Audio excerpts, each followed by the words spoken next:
Chicago, the Windy City. A vibrant hub with a dark secret lurking beneath its surface. Young men, vital and full of life, are disappearing from the city's night spots.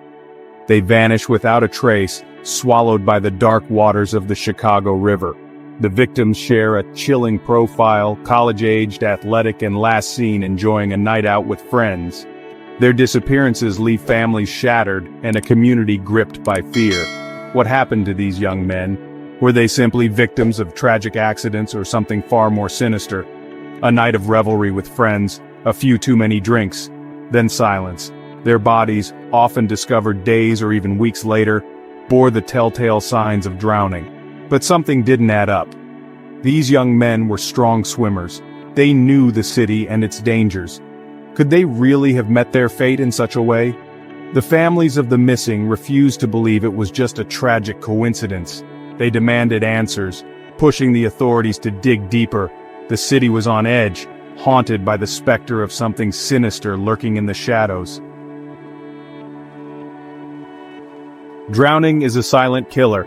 It claims thousands of lives each year, often without warning. But the cases in Chicago were different.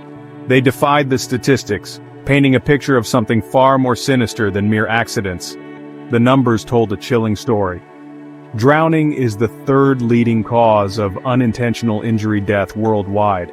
In the United States alone, an average of 11 people drown every day. However, most of these drownings occur in swimming pools or natural bodies of water during daylight hours. The Chicago cases were different. These were young men, strong swimmers, vanishing from crowded areas at night. The odds of so many similar drownings occurring in such a short period were astronomical. Something was amiss.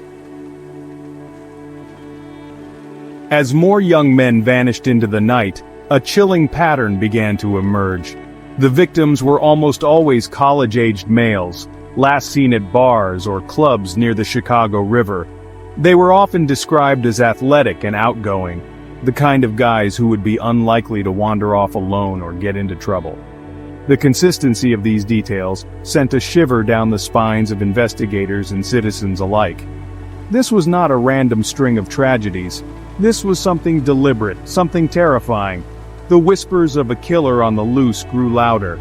The media, sensing a sensational story, latched on to the mystery.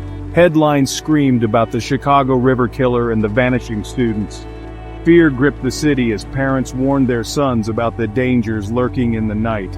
The police, facing mounting pressure to solve the case, stepped up their patrols along the riverfront. The pattern of the disappearances was too similar to ignore. The mystery of the Chicago drowning soon took an even more sinister turn. Investigators looking into similar cases across the Midwest and East Coast stumbled upon a chilling connection smiley face graffiti found near the sites where some of the victims were discovered. This wasn't just any graffiti, it was a specific type of smiley face, drawn with wide-set eyes and a wide, eerie grin. The same symbol had been linked to a string of unsolved drownings of young men in other cities, stretching back over a decade. Could these drownings, once thought to be isolated incidents, be connected after all? The Smiley Face Killers, fact or fiction? The theory of the Smiley Face Killers emerged from the shadows, sending a chill down the spines of a nation. Retired New York City detectives Kevin Gannon and Anthony Duarte, along with criminal profiler Pat Brown, proposed a chilling possibility. They believed that a loosely organized network of serial killers was responsible for the deaths of dozens, perhaps even hundreds of young men across the United States. These killers, they argued, were targeting college-aged men, often athletes, and leaving behind a calling card, a crudely drawn smiley face near the scene of the crime. The theory was met with a mixture of skepticism and fear. Law enforcement agencies were quick to dismiss it as unsubstantiated, pointing to the lack of concrete evidence linking the cases.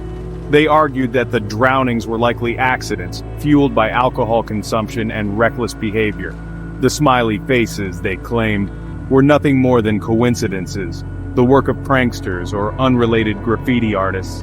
But for the families of the victims, the theory offered a glimmer of hope. It gave a name to their loved ones' killers, and provided a possible explanation for the seemingly random and senseless tragedies. The Smiley Face Killer's theory quickly gained traction in the media, becoming the subject of numerous documentaries, podcasts, and television shows. The public was captivated by the story, both horrified and intrigued by the possibility of a secret society of killers operating in plain sight. Faces in the Water Peter and Kristoff stories. Behind the statistics and the theories were real lives lost, each death leaving a gaping hole in the hearts of those left behind. Peter Salvino, a 25-year-old Chicago man, vanished after a night out with friends in December 2022. His body was found in the Chicago River weeks later. Kristoff Zuber, a 21-year-old student at the University of Wisconsin-Milwaukee, disappeared after leaving a bar in 2007. His body was found in the Milwaukee River, a smiley face spray-painted on a nearby building. These are just two of the many faces lost to the murky depths, their stories a stark reminder of the human cost of this enduring mystery. Peter, a talented musician with a bright future ahead of him, had just finished a gig with his band when he disappeared. His last known communication was a text message to his girlfriend, saying he was on his way home. He never made it. Kristoff, a popular student athlete, was celebrating the end of exams with friends when he vanished. He was last seen leaving a bar alone, heading in the direction of his apartment.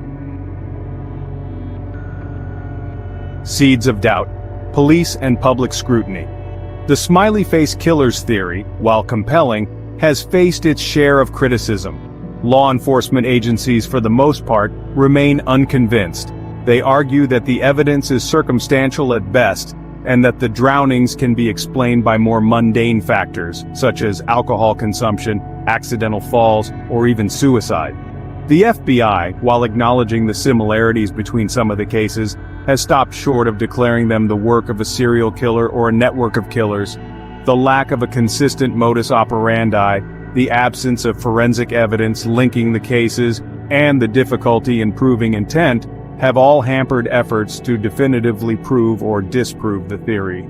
The public, however, remains divided. Some find the theory too far-fetched, too much like the plot of a Hollywood thriller. Others, particularly those who have lost loved ones under suspicious circumstances, cling to it as a possible explanation for the unexplainable.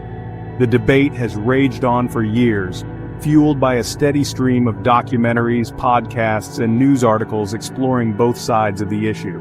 The lack of a definitive answer has only served to deepen the mystery, leaving many to wonder if the truth will ever be known. The Smiley Face Killer's theory has shone a light on the often contentious relationship between law enforcement and the public, particularly in cases where the victims are young men.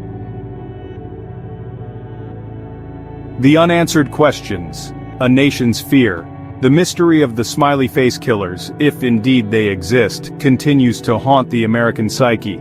The thought of a shadowy network of killers operating with impunity, preying on young men across the country, strikes fear into the hearts of parents and loved ones.